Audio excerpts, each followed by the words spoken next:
Hey everyone, welcome to the first ever NFAA podcast, hopefully one of a lot. And the goal of this podcast is kind of to familiarize some of you with maybe some history of the NFAA, but it's also to find out from you guys what kind of content you want to see from us at the National Field Archery Association.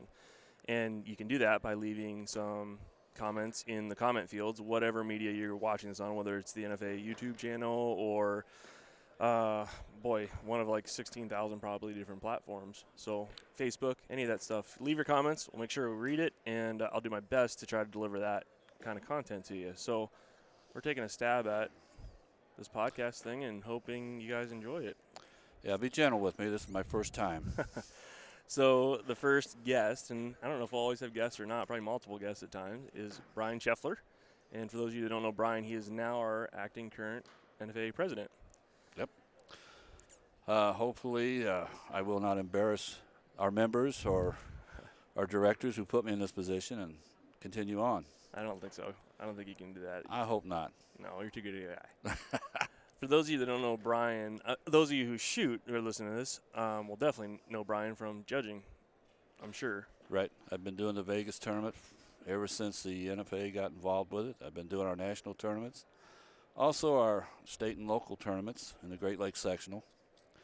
I've been in archery for better than 35 years with the NFAA. It's kind of a strange way I got involved with archery was through my brother-in-law, who was not a tournament archer, but through bow hunting. As most Hoosiers back in the 60s and 70s, I was a small game hunter with squirrels and rabbits and quail, and then shotgun for deer hunting. And my brother-in-law was a bow hunter. And I thought, well, let's give that a try. So my wife went out and bought me my first bow on Christmas, a Bear Whitetail, for just under $80, which is, like you said, quite a difference in what it is now. Slightly. Yeah. You can't buy arrows almost for $80 anymore. Well, that's a fact, man. That's a fact. I cannot believe I've been around this long. But from that, I could not see taking my bow and putting it in the closet just after hunting for a few weeks. So I went to our local pro shop in Indianapolis and ran into a wonderful man by the name of Charlie Suffin, who taught me how to shoot tournament bow. Started out with league, get my feet wet, and then went into the state and local tournaments, and then went into national. And then somewhere along the way, I think a lot of the guys decided that he was getting too good and wanted me to get into the politics of archery. And today I'm now the NFAA president. And one of the things I found out is that my shooting went down, but for some reason or other, my political popularity went up a little bit. So an interesting twist that I found, and I'll probably preface this before I got into this anyhow whenever we do the preview, but I now work for the National Field Archery Association, and I did not realize some of the benefits that we have as members, which is crazy. And I also thought mostly of the NFAA because I'm a competitive shooter as a target archer. Mm-hmm. Like completely Right. from I think about things like Vegas, I think about the NFAA Indoor Nationals, I think about field archery. And some people listening to this may not even have ever shot a field archery tournament. I did once, and I shot like the wrong target 4 times and realized there's a lot of rules there. And so for me, that's one aspect of the sport I should not do so much of. But If you want to keep your arrows that cost more than $80, yeah. But there's a lot to the organization, so I want to talk about some of that stuff. But probably those who are listening are obviously already NFAA members for the most part. So there's a lot of questions that are common questions that we get. And again, as you guys are listening to this, feel free to pop in comments about what you're looking for. But I know a lot of questions I hear about is rule changes each and every year. So for those of us who are target shooters, if you could highlight some of the biggest rule changes that maybe some of us need to be aware of? The thing is, our Constitution changes every 2 years. I did not know stumbled that on it. either. There's all kinds of fun facts coming out here. Well, when I say it changes, the directors are the ones that change our Constitution. So they're the ones that keep our equipment and rules and things like that updated. Gotcha. So if their membership is having an issue because we have a piece of equipment that's illegal, and they want to make it legal, like in the bowhunter, the bear bow, those types of divisions where a lot of rules are, Mm-hmm. then they come to it and The directors will discuss it, vote on it, and it either passes and becomes part of the Constitution or deny, and that's it. We also have an RIC committee, Rules Interpretation Committee, which also interprets the rules. That if a director makes a decision or a ruling on a piece of equipment or a tournament event, they are the ones that will interpret the rule, more or less like our government's Supreme Court. They'll interpret the rule and state whether or not it passed, his decision passed or not. And then we meet at our annual meeting and either bless their decision or not. So most people are probably listening to this thinking about the target aspect of things. Right. What you described and how you got started in archery and how kind of you got into here is well, I'll tell you, one of the nice things about the NFAA, and yes, it was, for me, it was a family event. And actually what I found out was that over the years it has been and still is basically a big family event. It's things where families go to, and now it's become almost like a social event for these people. Look forward to going to the indoor nationals or the outdoor nationals or the Great Lakes sectionals or whatever sectionals are in their area, because this gives them an opportunity to meet people that they made friends with from other states that they normally would not get to see unless it was for that tournament. Right. Also for the kids, it's a way for them to become social type of people, or social, get along with other people that, and actually at the end, they learn that not everybody can be first place. So they actually learn that if you want to be number one, there is work involved. Right.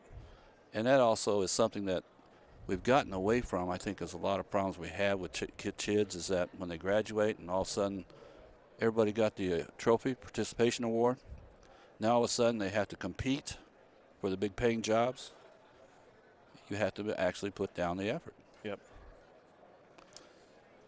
The thing I think that is really interesting that we as target archers, because the majority of us obviously listen to target archers, I think overlook is that aspect of the National Field Archery Association, because we think of it just as that target association, but you got involved in archery through hunting. Mm-hmm. I obviously got involved through hunting, and even when I kind of took a break for a while, I was still hunting. Right. That never gave that up. And so that was at the core of it, and there's some huge benefits with the National Field Archery Association that I didn't really realize. Yeah, one of the biggest benefits we have for our bow hunters is we have a what do we call it? Basically, it's a property owner's protection. And what it does is if you become a member of the bow hunter side of our organization, on the back of the card it says that you as an archer of the NFAA membership in good standing, that in the event that some of their property may get destroyed or damaged, that the NFAA will back that hunter up with about $5,000 insurance policy. It's crazy. So if the biggest kick, and I don't mean this to be fact, but in the event that you would go out and shoot the prize heifer, whatever the market is for that heifer that day, that's what the farmer gets back. So it's a way of guaranteeing them that you are a responsible hunter and that you respect their property all the way around, not just the land. And that, when I heard that this weekend, like, well, fell out of my chair, because so now I have, when I go to ask permission, because one of the biggest reasons you'll be told no, you can't hunt my land, is obviously family, they hunt it or somebody else hunts it. Right. But the next big one is insurance. Yep. I've been told by an attorney I shouldn't allow anybody on my property, blah, blah, blah. Yeah, and attorneys. not that this is a giant liability thing that protects them, but this is, to me, and having been a landowner, if I've got a card, if somebody approaches me with a card and a certification really of kind of any sort like that, nobody else has this that I'm aware of. That, to me, makes me feel a lot more comfortable. And in most scenarios, if you're told no, if you develop a relationship, a lot of times it's no's turns into yeses anyways. Right. But this is a big barrier that people run into when they're asking for permission to hunt. So the National Field Archery Association has benefits that are completely very beneficial to people who are just bow hunting, like not just target archers. Sure. One time a landowner, I asked to hunt on his property, and the same reasons that you just gave us because of legalities and everything else. Everybody is so sue happy. And I told the guy, I says, I'll sign any paper you want me to that states that you will not get sued. And what stopped me in my tracks cold was he looked at me and says, I understand that you won't sue me, but can you guarantee me your family won't sue me? So it's kind of, whoa, that kind of was a wake-up call back in, gosh, the 80s when, in Indiana we could hunt. Matter of fact, I'm so old school, I remember hunting before there was actually a limit on what the game was, that you could hunt and take as many squirrels or rabbits out of the field. But the point of it was that we were old school kids, that we shared our harvest with family, our elderly family who taught us how to hunt, as well as the neighbors and the landowner. And today it's everyone is so afraid that you're going to hurt them that I don't blame the landowner anymore for saying, let's back the truck up. I have to rethink this now. Yep. In regards to hunting, there's another little thing that's interesting that I learned since I started working for the NFAA that I didn't fully understand is the system in which we all use to score our deer in, or elk, bear, whatever, is actually is the Pope Young system, came from the National Field Archery Association. So a lot of people, I shouldn't say a lot because I'm not sure what our demographic is going to be that's listening to this right now, but a lot of people here at the show who have been around the industry for a while have told me stories about that scoring system, about how when they were young and got involved in bow hunting, they got a little award in the mail, which was like a badge. That's a cool incentive that seems like it, you don't hear about it. It's another cool aspect that the NFA has to keep and retain archers as bow hunters or as target archers. Oh, you're talking about our what do they call it? A small game award system. I don't know. I've never heard of it before. Well, if you look over there, we have it.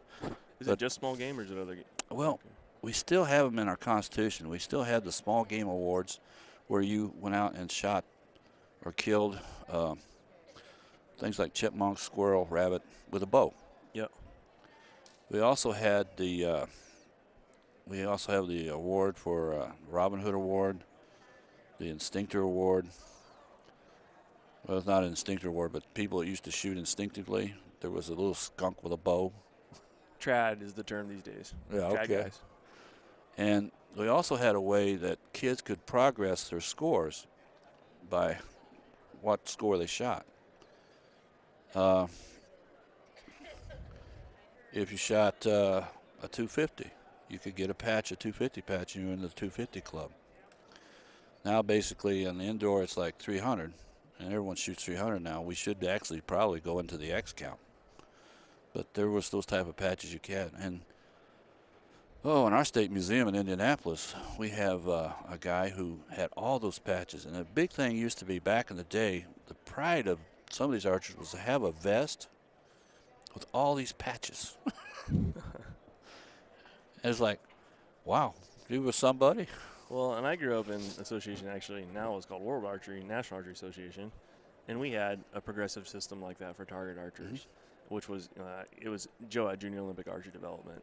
Right. And so because I grew up in a different system, some of these things are kind of new to me and shocking that they're there.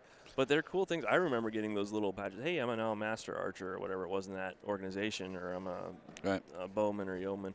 But it's pretty interesting to hear that there's that kind of a system. So one of the things we'll be working on in the future is reviving that, so that people have a little more. Definitely not an incentive, but more something to be proud of when they accomplish something. Right. And we look at social media now, and people post everything that they shoot to that. It's just kind of a way of recognizing that you've reached another level of achievement. And well, this is really important to the kids. Yes. And today's kids are coming up, and some things are reinventing themselves, like the patch system we're talking about. Today's kids are more demanding what we were coming up. We were happy with shooting 20 yards, right, 60 arrows, and counting ourselves. The kids today want more. Right. And I don't blame them. and they're actually becoming more and more proud of what they achieve. So these things now, if we could hang things on their quivers that says, you know, I shot 280. We still give out the state championship patch. A lot of them put that on their shirts. World or state record breakers or national record breakers. We need the gear, and hopefully we've got the people now in place at headquarters who are becoming more and more, and we are starting to become more and more, again, membership oriented, which is one of the things that my goal is, my administration, is to try to go back to making sure our archers are heard, are having fun, and looking forward and wanting to come to our tournaments. And we're going to have to go back down to the kids, the cubs, the youth, the juniors, and give them something that they can go around and brag in their hand. Right. And I think if we do that, we'll start seeing a regrowth again in the archers. Because the kids are getting to the point where they're tired now of sitting in front of the TV. They're wanting to go outside. Right. And it seems to me like the organizations that get them more involved are growing more now. And I see a change in our kids coming up. Well, and the interesting thing is, speaking of like an achievement system, if you'll notice all those video games, as they play them, they break another level or they advance further into another stage of the game. You get an achievement award. And it comes in all forms, but it's the incentive. So hopefully we'll be able to incentivize kids in that same kind of manner. That's why those programs exist, and those achievement programs exist in those video games. And right. Ultimately, I think that's the goal of the National Field Archery Association. Is not just target archery as we think about it, and it's also bow hunting, which will in turn grow some target archers as a result too. Well, a good example of that is if we get the kids with good memories as they come up. Right. Just like you and me this weekend, we were talking about times we were stories. together, what we did, things that we remember that were funny at the time we did this tournament or that, and it may have been away from the tournament. But that's what we need to get back to. Not everybody is going out for the big money. Right. And the truth of it is, it's just like any sport out there, any team sport out there. You can have tons and tons of high schools and tons of colleges, but there's only so many pro teams. Right. So the people we have to get to, and I used to preach this on my state level when I was president of Indiana, was that we got to quit thinking that they have to come to us just because they spend $1,000 for a bow, or they're spending close to $3,000 for their archery equipment. We're actually after the entertainment buck. We have to give them something for the money they want to spend for us, that they have a memory they walk away from. Everybody can remember their first favorite movie they had. Yep. That they took a girl or a guy to, or a significant other. And it's the same thing with us.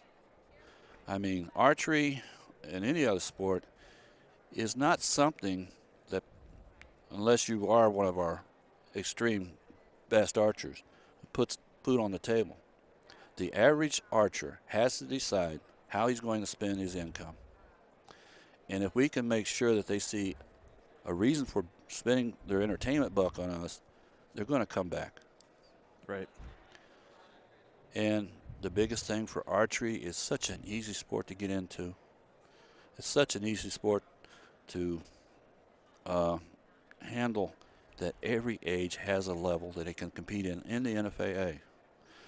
The flight system, you may not win the championship flight, which is first, second, and third, but with our flight system, you may win first place in second or third flight. So you have walked away with something, and you achieved something. And you achieved something at the level that you can participate in. Right. And I think that is another thing that really has helped our indoor, is the fact that archers can come, and depending on how much you want to put into this game will depend on how much you will be rewarded in the long term. Right. And you're always going to compete against those people who are at the same level as you are. And after it's all over with and done, I've seen many of them just walk out to the restaurants together, never met each other before the first time, but enjoyed their company. Yep. And this is what the game's all about for the 99% of us. Right. We don't mind. We don't mind supporting you guys at the top, and we admire you. But we still want our game. We still want to have our fun. Right. Yeah, it's almost really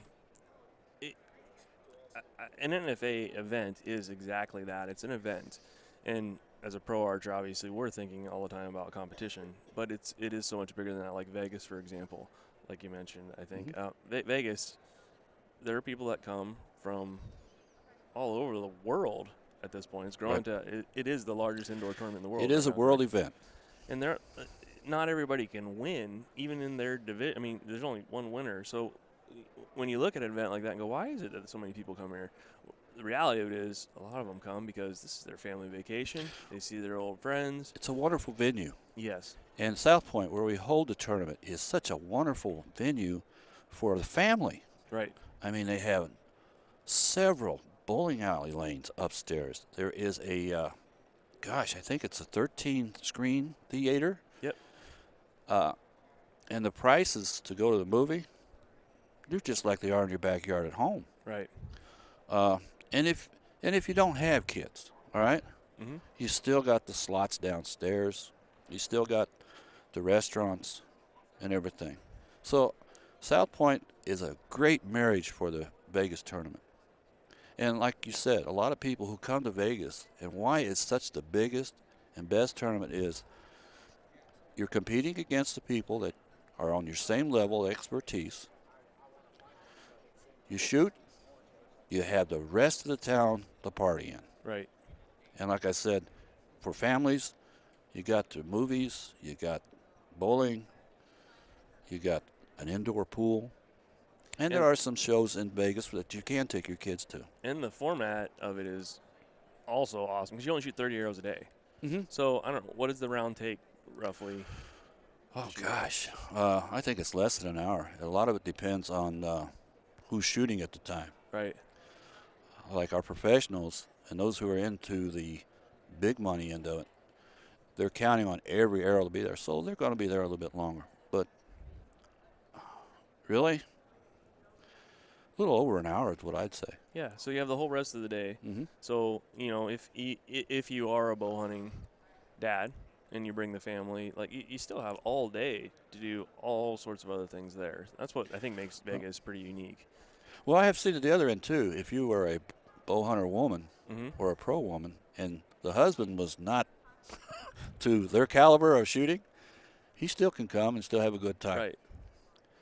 Point is, it's a phenomenal venue if you go to Vegas. And, again, I'm sure these are all members that are watching this. If you're coming to Vegas, invite people to come with you. Oh, heck yeah. Bring whoever you can. Oh, even if they're non-archers, because they have plenty of stuff to do outside of that, but they can watch the game, and at that venue, it's an easy game to watch and understand. I don't think it's difficult at all if you're a non-archer. The most expensive part about Vegas that I found out the years that I've been going there before I worked for the NFAA was that the hardest, or not hardest, but the most expensive thing was actually flying out there. Yep. And if you plan your trip early enough, you can get those breaks. Package deals with your hotel and. I'm going out there for less than $300 round trip. But when you get there, good God, the restaurants are easy to pay for. And South Point, I have to add about South Point. South Point is the only place on the west side of the Mississippi that I know of that has a steak and shake restaurant. And if you're from Indiana, you know they're all over the place here, so we're pretty proud of that. Tons of benefits. Yeah. But yeah, I think if you're listening to this, don't be afraid to hesitate to take people to any of the tournaments. And I've never came to any of the NFA events and ever felt like I didn't belong. I mean, of course, I grew up in this industry, but I've never seen anybody not help somebody when they needed it. That's new. I mean, like come and shoot. And that's another good point too. In our game, archery, we have had people who have had bows blow up. Manufacturers who will come to our SHOT Show will give them a bow to shoot, or friends will make sure they have enough arrows to finish the round, Right. release aids, finger tabs. Everybody helps everybody. It is a big family-oriented thing. Yep. Yeah, And I've even seen the pros do that. I was gonna say we had didn't we have Steve Anderson or something that for whatever reason didn't have his bow, and I mean everybody jumped pitch in. Of course, that was maybe a bad example because Steve Anderson's a little bigger than most, got a little longer draw length. But some of my Hoosier friends walking by. I don't think they ever left here. I think they locked them in. But you seen everybody come forward to help get whatever the equipment you need to finish the round. And that's what's so great about it. Cool. Even if archers competing for, if not, I mean, with their sponsorship dollars included, probably over $100,000. Some of them, and they're helping each other out. So that's just super cool to see. Right.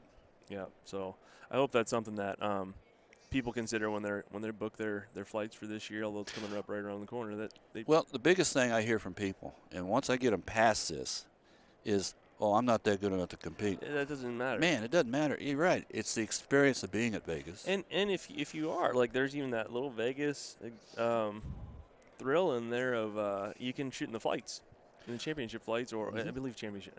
You have to correct me on some of that because my head's all about. I just know what I've got a job to do when I get there too, shooting my bow. Right. But there's flights in there. Then they have payouts down through there. Yeah, it's all a money tournament. But you don't have to win your division in order to get a check. Yeah. Right? And one of the newest things that we've added, and I think we've done it for about maybe 3 or 4 years now, is that we now have a scholastic type of shoot for kids who are under 18 who want to shoot for the big money. And basically what it is, they'll shoot for just like they would for the pro, just like a pro would. But what they receive instead of money is a scholarship that's waiting for them when they graduate high school. Yep. And it's not just for college. If you want to go vocational school, you're good to that. Any type of higher education, that scholarship's waiting for you. So we got some kids out there who are excellent archers. Come on in. Apply for it. You may not get the money that the pros are getting, but the point is you're getting an education that will help you get there. Yep. There are so many things, and I know certainly we kind of did this impromptu here at the ATA show, but there's a ton of things that are involved with the NFAA that even as a member at a high level, I didn't even recognize. But the amount of participation that's out there spread across. Somebody said to me at this venue that they asked who's the largest real estate landowner in archery. Right. I was like, what? I was thinking, I'm thinking like a Donald Trump kind of thing, like who owns real estate? But it's the National Field Archery Association. They have more, and I guess I can't verify this, but I can't imagine that this is wrong. Have more venues to shoot. Right. Than any other place in any other We organization. may not own all the outdoor ranges, right. And we may not own all the indoor ranges, but we have more venues for people to participate into. And actually, our venues are shared by other organizations. Right. And clubs, you got good club membership, you got good club leadership. They're there to help archers out.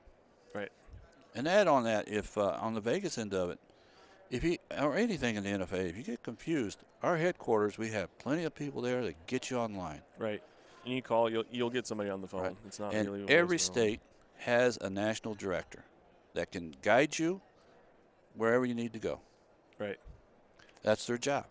And I believe we're working on a new website, too, that will help with a ton of resources as well. So almost like a dealer locator for those who buy bows and are trying to find out where a Matthews dealer is or a Hoyt dealer or whatever. Same kind of thing. You'll be able to find out right where the closest club is to you. Yeah, and also the website also will have pro shops and ranges listed. Yep. That you can go to. Yeah. So I can't think of any obstacle that you have if you really want to take somebody by the hand and introduce them to archery, whether it's hunting or field archery, target archery, whatever it is. The NFAA's done a pretty good job of removing all obstacles. And we're going to do more. We're going to do more, and we're going to do better. Yeah. Like I said, the 17 years I've been the VP under Bruce Call, who's done a magnificent job of building up the NFAA. Yep. we're at a point where now we need to slow down a little bit, which is going to be tough for Bruce. But we have got the people in place now in Yankton to help our memberships and our membership people to get more people in. I mean, the biggest thing a club would like to have is a problem where they have 100 people come to a tournament. We can get that done, and we can help them help themselves.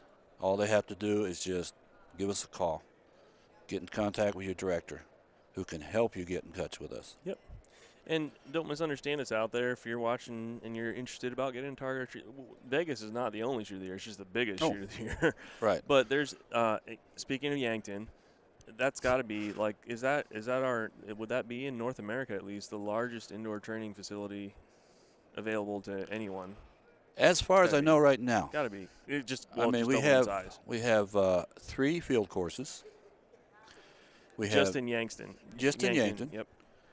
We have 2 feeder fields in Yankton. We have 2 buildings that are, I believe they're like 24 by 90.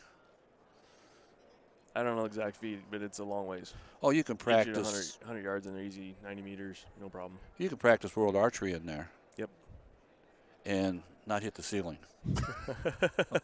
And now that it's doubled, yeah. me being there now quite a bit, it's like, wow.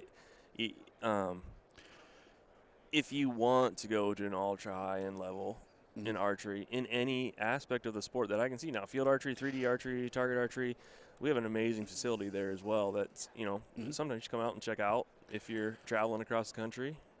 It's a cool place to stop in and see. Is it the National Field Archery Museum's in there? Right. With a ton of cool stuff in there. Oh, yeah. And the facility itself, once you walk in and look at the size of it, the people that are there when you walk in the door that are there to help you, it's a pretty cool experience. Yeah, and the other end of it, too, is that facility is not just for NFA membership, but for archers who want to involve. We have a youth camp where we have experienced archers come in, coaches, professionals who talk to the kids. Yep. They're there for a week. That's a wonderful thing. I think we provide them with lunches. We provide them with a lot of things. We also have an adult camp where we've even had a few of the pros come in to take that. And that's where if you want to improve your shooting, you can come to that. And besides that, we have world tournaments coming out there. Right. Matter of fact, we're kind of really going to be rushing. After we get done with Vegas, we got to load the trucks up, and then 2 days later we have a world event indoor at Yankton. So things are hopping out there. Yep. Yeah, and there's a lot of new things that we'll be unveiling throughout this summer, actually, new programs that even aren't just target archery based, that are hunting based. Right. To get people to really to close that gap that's out there of the people who have an interest. Right. And like the National Archery in Schools program, there are hundreds of thousands of kids across the country, if not, I'm sure, maybe in the million number.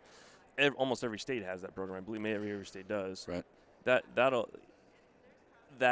next step for them right. could be somebody who's listening to this right now and who invites them to even just a local field tournament. True. And spark that little spark that lasts the rest of their life. Oh, and don't forget the campground out there. Yep. The campground, I stayed there. Actually, nice. KOA. Yeah. Crazy cool. So if you're going through South Dakota, you're going through the Black Hills to look at Mount Rushmore, Crazy Horse, stop off there if you're an archer. Be more than glad to let you go out there and shoot our range. Yep. And, of course, you can go I'm sure that when the website's done at least, and it's probably on there now, but those training camps that we talked about, those those are free for anybody, not free for everybody to come. There's a fee for them. But we're a very welcoming organization. So, if you're out there listening. Yeah, we're here to serve. Check it out. And don't be afraid to ask. Nope. Call up. So, what else I got here? Had a couple of I got a question that you have an answer to. I already found the answer. I thought it was kind of interesting. Why do we have a stump for a logo? Oh, that goes back to our history back. We were kind of a spinoff, and you're going to have to check the history on this with Bruce to make sure I'm right. But I was told that we were a spinoff of the National Archery Association back in the day. And what it was a bunch of hunters would go out, and stump shooting was a big sport in the 30s and that. Back then, you get dowel rods and make arrows out of them. Right, and we most people were shooting obviously lower poundage bows. Oh, the kinetic exactly. energy you weren't, so. Yeah. So you'd be walking back to your truck or whatever, and you'd see a stump out, and you guys would sit there and guess how much distance is there, and then for a buck, Yep. the one that hit the stump won the pot. And then from that, we developed our field archery. And we spun off from the NFAA. We started field archery that way, and that's why we have the stump. Well, it's cool because then it really makes sense with the tie-in why people ask when they look at it and they're kind of puzzled, like, what is this? What is that? Because not a whole lot of people stump shoot anymore. No, because you shoot right in the stump and you're going to be digging for a while to get it right. That's exactly Even right. with the kids' Because bows. dowel rods, we don't use dowel rods anymore. We use carbon. Yep. And dowel rods, you go to your local hardware store and you can pick up probably about 2 dozen for 30 cents. Right. But that's where that's how kind of the scoring system have all evolved. It's evolved from bow hunting, and that is the base and the foundation, and it's Matter of fact, in our Constitution, in the preamble, it states that the NFAA will support bow hunting. Yep. So we have to support the legal take of harvesting game, as well as the sport of field archery. Yep. And everything kind of was born from that. So it's funny how everything always comes back to the camaraderie aspect of shooting together and hunting together. It's kind of funny. If you look at archery's history, you probably find out a bunch of guys just out there having a big contest to see who could destroy the most. Which is why I enjoy it. We talked about how it's just the 90% of us are the ones that are out there just having a good time. Yep. Well, I remember when we used to only be able to shoot a single target instead of a tri-target for a round. The biggest fun we had was trying to tear up each other's arrows. So that still probably goes on a little in field archery. Well, I can tell you if you're shooting with me and there's one target, yeah, that's still going on. The big trophy of that day would be taking a Robin Hood with somebody else's arrow involved. Well, we'll pretty much wrap this up. Oh, one other question. I did have one more. Clubs and shops. Mm-hmm. They can actually have the same type of insurance benefits, but for those of you who live in an area where you may not have one and may not have an NFAA a field course, or there are no target environment, like in Southeast Iowa where I live, we don't really have. We have some 3D tournaments, but that's one of the benefits that the NFA has to give to states and pro shops and clubs is the fact that you cannot be an NFA member unless you join your local state association. Right. And some state associations tell their members that you cannot be a state member unless you join a local club. So it's really support from the grassroots up. And one of the benefits NFA gives is the fact that we do have an insurance policy that go to state associations, go to pro shops, go to clubs. And a lot of our members in that area benefit greatly from that insurance policy because in some areas it is a lot cheaper to take our insurance. And I think if you don't have a place to participate in NFA and you want to, I think if you go to your club or your shop or your local range or your shop and show them some of the benefits that we have. Again, you'll have to connect them with a phone call. But even if they call headquarters, they'll put them in touch with who they need to become one of those affiliated clubs. And who knows, you could be the person that starts field archery or target archery in that little area that you're in. Yep. And have a good time. Yeah, and improve your bow hunting skills if you're just a bow hunter. So that's a big selling point that we give a lot is the fact that, as Ted Nugent says, aim small, hit small. I hope I got him right. I thought it was aim small, miss small. That's right. Well, whatever. Something like that. The point of it is that the more that you practice the game, not just shooting 3Ds, but practicing at targets, the more able you're going to be able to take down that deer. And without a doubt, the amount of support that you'll have from the people that you shoot with when you come to your first NFA event, that everyone's here to help. Everybody wants you to be successful. Yep. So we'll wrap it up. Thanks for doing the first ever podcast. Well, I hope I did a good job. Didn't embarrass myself too bad here. No, there's no embarrassment. I think it'll be interesting to see in the comment sections what people are kind of looking for, and we'll just grow from there. So again, post your subjects you want to see about. Of course, we're going to have material that's going to include some pro tips and tactics and different things at a lot of the different events throughout the year that will obviously be very informative, help you become a better shooter, a better bow hunter, and we'll be able to kick out some more content that will also, I think, in the long run, help us all grow together and become an even bigger family. And thank you for being an NFAA member.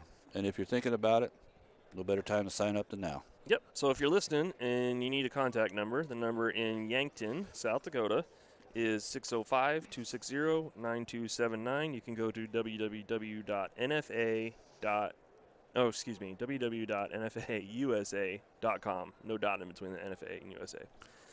Yep. And if you want to email, of course, you're probably looking at this or listening to this on social media, so you can click those messages to get to any of the staff there, or you can also email join@nfaausa.com. And don't forget our website. I got that. I messed it up a little bit. Oh, okay. It's our first podcast. We're allowed a ton of mess ups. I squeeze you, little head. See ya. All right.